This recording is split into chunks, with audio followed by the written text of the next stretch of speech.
Hello and welcome to another edition of Son of Kaiju Review. I'm Protomet. I'm Tank. And today we will be taking ourselves 20 million miles from Earth to Earth. 20 million miles to Earth. So I guess we're not on Earth. It's kind of effed up right now, so... I wonder how far away from Earth 20 million miles actually is. I couldn't tell you. You might just get information about the movie. Or a novelization if there was a book.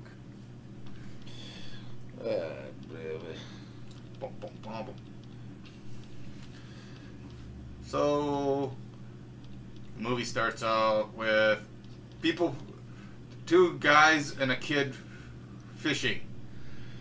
They are in Sicily, Italy. Italy.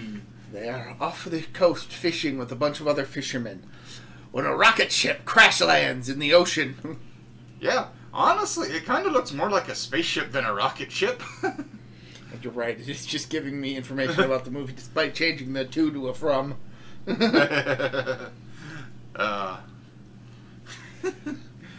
So, they paddle to the spaceship, and the two guys go into the spaceship and find two people. Well, two lit people who are still alive. Everybody else is dead, or they can't get to them. Mm-hmm. Now, while they are doing that, the rocket ship Just sinks. They manage to save the two men they find who are alive and get them to a hospital. Or an almost doctor. Almost doctor, yes. She's not a nurse, she's an almost doctor. Or taking care of the men. Mm-hmm. And the little boy, I can't remember his name. The little boy. Pancho or Pedro or I don't know. Pablo, maybe?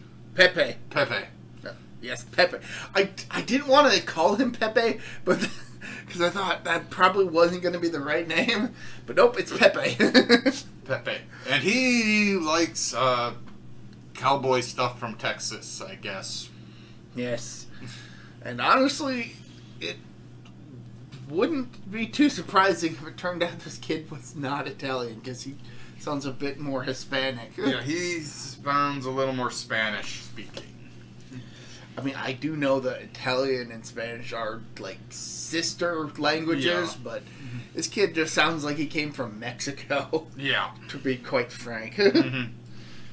And, well, he's a quite young kid. Maybe, I want to say, 9, 10, maybe?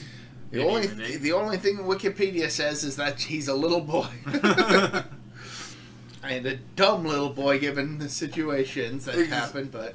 Yes, So, as they get to land, Pepe finds a cylinder that contains some gooey thing. Yep. Which he then takes to a local zoologist, Dr. Leonardo, to sell for 200 lira. So you can buy a hat that the cowboys wear in Texas. It's a nice looking hat, though. When It is a nice looking hat. I'm not gonna lie. But even Leonardo realizes that this thing is probably worth more than what he paid for it. Yeah, he's just like, even just from a scientific perspective. Mm-hmm. He has no idea what it is, because it's like a jello, or at first, when we first see it, it looks like a rubbery substance. Looks like ballistic gel or something. Yeah, pretty much. Then it kind of...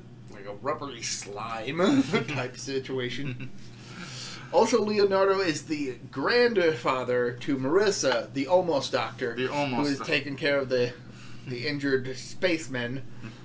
I am not one of the men goes to his trailer and I am not a doctor of people. I'm a doctor of animals. But my daughter is a doctor. I am only an almost doctor. But she said she's willing to help if she can.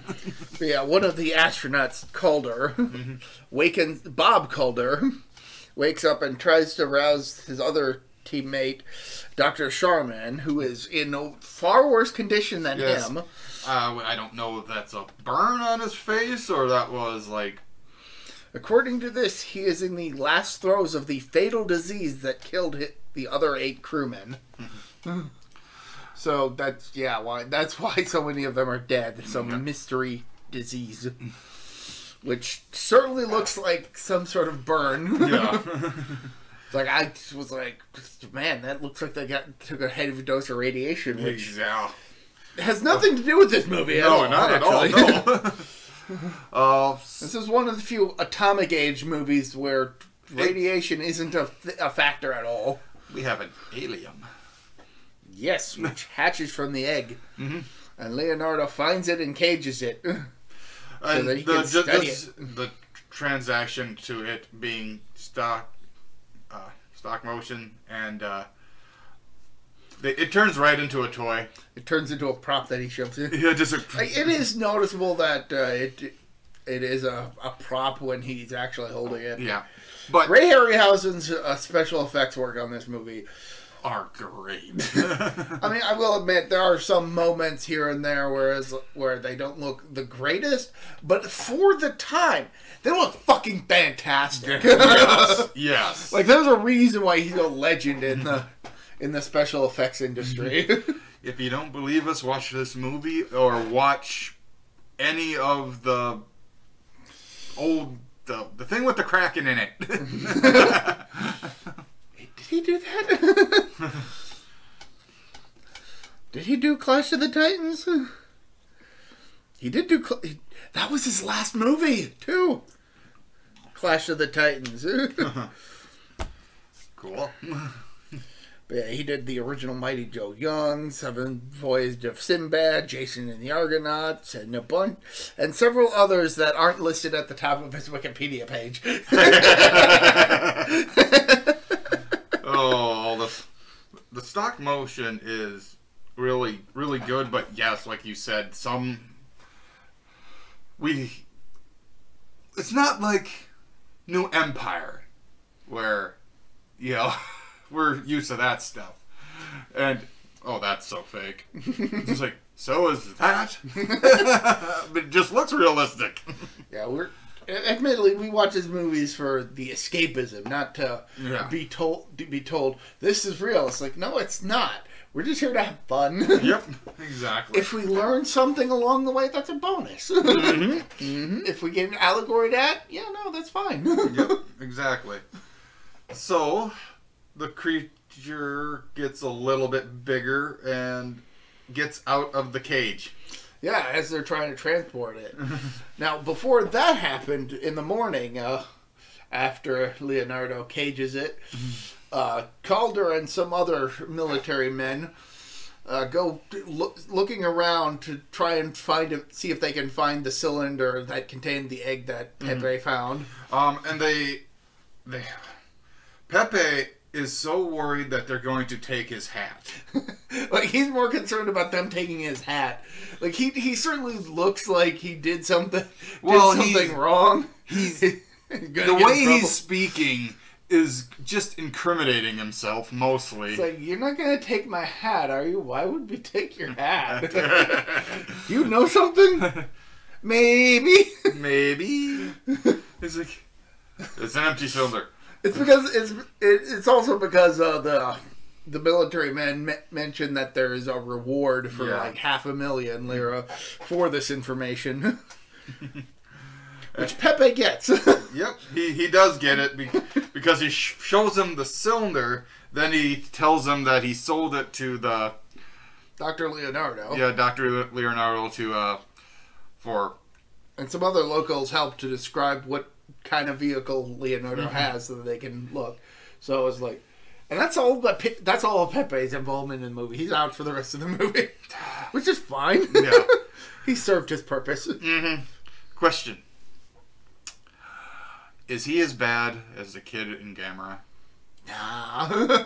That kid was just dumb. I mean, he did something. He did something perhaps not the smartest, but like there was no precedent for any actual danger. Whereas that kid from Gamera was like, giant turtle. I'm gonna go make friends with it. It's like, what are you doing? In that movie, Gamera was evil. Debatably, yeah. But so now they're all searching for the creature, and they managed to find Dr. Leonardo's trailer just after the creature that ran into the woods. For the record, the creature is called Ymir. Ymir. After the giant from Norse mythology. Ymir. It's never mentioned in the movie, as far as I'm aware, but I know that's what it's called in other sources, like Wikipedia, is in the caption for this picture.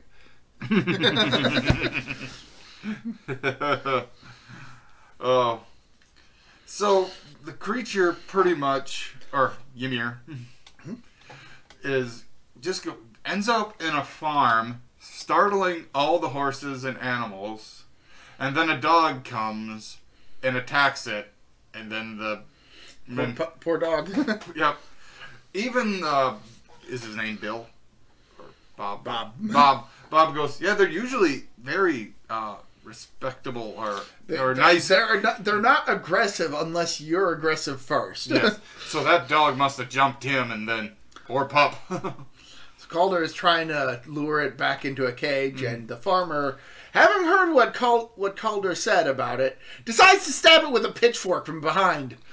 And then it does not end well for him. And then Bob just starts wailing it with a shovel, and then it just kind of runs away. Yep. Now, by this point, Calder and the military have reconvened with the Italian government on the situation. And the commissioner is like, no, we're going to destroy it. We know you want it for scientific purposes, but we have a duty to keep our citizens safe. Yeah. So, yeah. I mean, if you can manage to catch it without killing it, all the better for you. But if it comes to it, we're taking it out. And Calder's like, well, we do know that it likes sulfur to eat because it's from Venus. That's where we went to. Yeah. That's where we found it. Turns out our rocket was terribly made for Venus. We thought it was the best. Nope. We could not. So it's a disease from Venus? Yes. And considering that Venus's atmosphere is comprised predominantly of sulfuric acid. Yeah. Yeah. So that could have been a burn.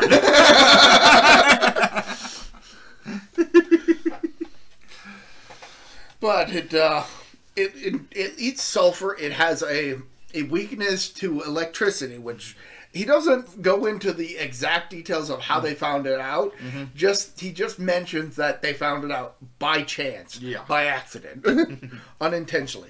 Also, the creature doesn't have a heart or lungs. Yeah, it's got tubes. Then when I heard that when we watched it yesterday, so he's the model of with the clay around it. No, he's the internet. He's a series of tubes. But yeah, no, that's why gunfire doesn't have much of effect on the creature, because it doesn't have a specific weak spot. But the thing is about that is when they find out he does not have a weakness to gunfire, they keep shooting at him. And admittedly, it's maybe less for trying to kill it and more for controlling it. Maybe, yeah. Trying to control the situation, kind of guide it. But I have another question. When did tanks become flamethrowers?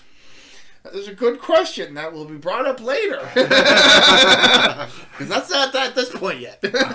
Oh, yeah, he's actually kind of he's probably human size at this point. Oh yeah, they managed to use a net that they electrified to catch the creature, and keep it in the zoo for study. They have it. It kind of reminds me of when they got to Kong, took Kong to New York, and he's chained. Yeah, but they actually have a better control of the situation in this scenario than in that. Yeah, it looks sedated, honestly. Yeah, it looks... They actually bring in some reporters to do a story on it while they're running tests on the creature. And then, like, for some reason, they decide to lift a piece of machinery in the air with, like, a crane or something. And it hits, like, a light, and the lightning happens, and wakes him up, and he's hurt, but is able to break free, and the building is starting to fall down. And I legitimately have to wonder, why did they have to move this piece of equipment? Like, I don't recall the movie ever actually explaining why they did that. That they did it, and it went absolutely tits up because Yimmer manages to escape. Yep, Yimmer. And fights an elephant. Yep, he gets big enough to fight I don't think it was a full-grown elephant, but it could have been. I don't know. But yeah, no, the fight between the Yimmer and the elephant spills out into the streets, and they destroy cars. Yep, like buildings. Literally, the weight of the elephant gets put on top of one of the cars and just gets smashed. Now, it's around this time that the military is called in, and they bring in their flamethrower tanks, which... When do tanks have flamethrowers? Don't ask me. Just because I got the name doesn't mean I know.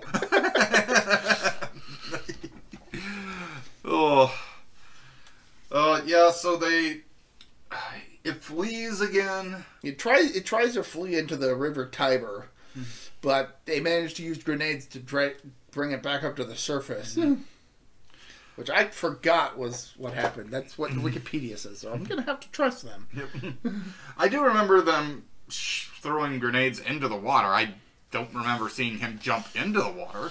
I may have looked away. So. Maybe me too. I could have blinked. But it ends up destroying the Temple of Saturn, according to Wikipedia, and ends with the Colosseum, which I do remember it going to the Colosseum and it knocking over some pillars, crushing some soldiers, and it was at that point that I was like, man, these effects haven't aged the best, but at the time that looked fucking fantastic. Yeah, because the choreography between the actual actors and the stop motion superimposition of the collapsing columns. Chef's kiss. Like if not for the fact that we're looking at it in high definition and we're seeing the separation between the effects and the film portion, I can tell that it's fake. But damn, do they do a good job of making it look convincing? Yes, otherwise, yes, very much so. Oh, yeah, they end up. I believe it starts to climb a building, and then they fire upon it with something. With a bunch of bazookas. Yeah. Just says bazookas. And it falls and, I guess, dies? That's what Wikipedia says. And then relieved Marissa runs into Calder's arms, because a subplot in this movie is that... They become love interests. Basically. After he just bitches her out. I mean, it's fine. I've seen worse romantic interludes in films. Ice Road Terror. This one works fine. There's some nice interplay between the two characters. So yeah, not the 2 days that those two just chatted and the old lady realized that they're in love and. God. No, this was a good movie. Yeah. A classic film. Absolutely worth checking out. Us being more kaiju fans, and this is technically a kaiju movie, or a tokusatsu movie. Depending on your point of view, yes. Yes. Some people might not enjoy it, plus being in black and white, and, they're not used to the effects. they're wrong if they think that way. I know. This is a fantastic movie. Yeah. I mean, sure, some of the effects look a bit janky by today's standards, but come on. For the time, they brought to life an alien creature. Yeah. And had it grow gradually over the course of the film in a convincing way. I like this movie. Oh, hell yeah. It's a classic of the genre. Oh, there's plenty of more that we need to get to. Oh, yeah. Ymmer's design is actually really interesting, too. Oh, absolutely. Like a bipedal lizard man? Kinda, yeah. Kind of looks like like the head kind of resembles that of the Kraken from Clash of the Titans. Yeah, a little bit. But like the rest of it just looks like a bipedal dinosaur creature with larger arms than usual. Yeah.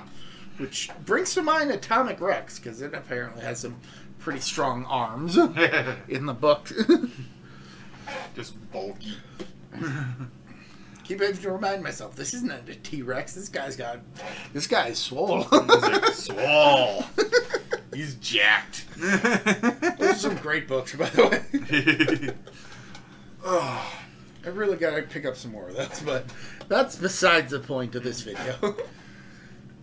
Well, the acting I thought was good besides Pepe, honestly. No, Pepe is kind of the weak point, but it's a child actor in like the 50s or so.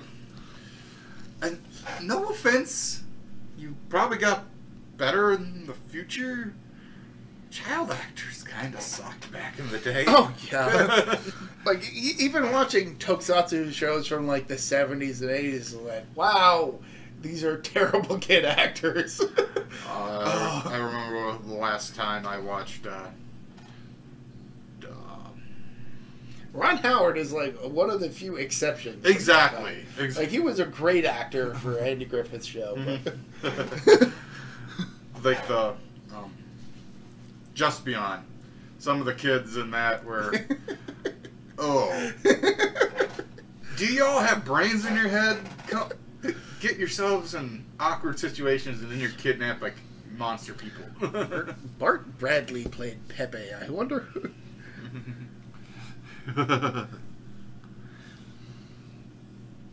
Unless that was his only movie. I mean, it looks like he was in a bunch of other stuff because he actually has a Wikipedia page. Oh, okay. So, good.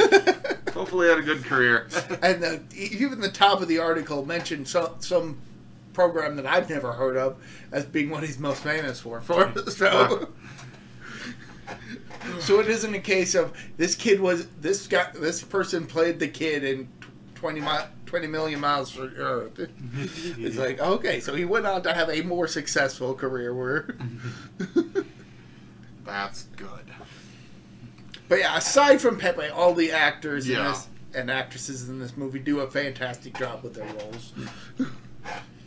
Just Ray Harryhausen's just a great human being.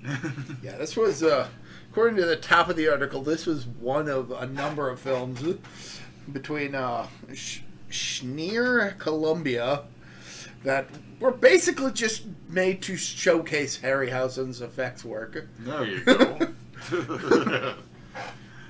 And did he make the costumes for the Turtles for the first live-action movie? Ray Harryhausen? No, that was the Jim Henson one. Oh, workshop. Jim. I get those two mixed up from time to time. Yeah, no, Harryhausen specialized in stop motion. Henson specialized in puppets and animatronics. Oh, this is one hell of a good movie. Oh, hell yeah. We've watched some of these movies from the past, and some of them are just pure dog shit. King Dinosaur.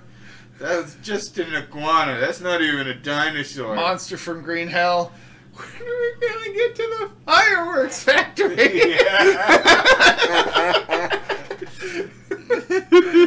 But yeah, no, this is... I've said it many times throughout this video. This movie is a classic. It is a classic. And I highly recommend, if you've never seen it, give it a watch. And if you've heard of The Beast from Space, that's this movie. That's the alternative title. Sorry to wait until the end of the video to reveal that little nugget of information. I forgot to mention it before. The Beast from Space. Yeah.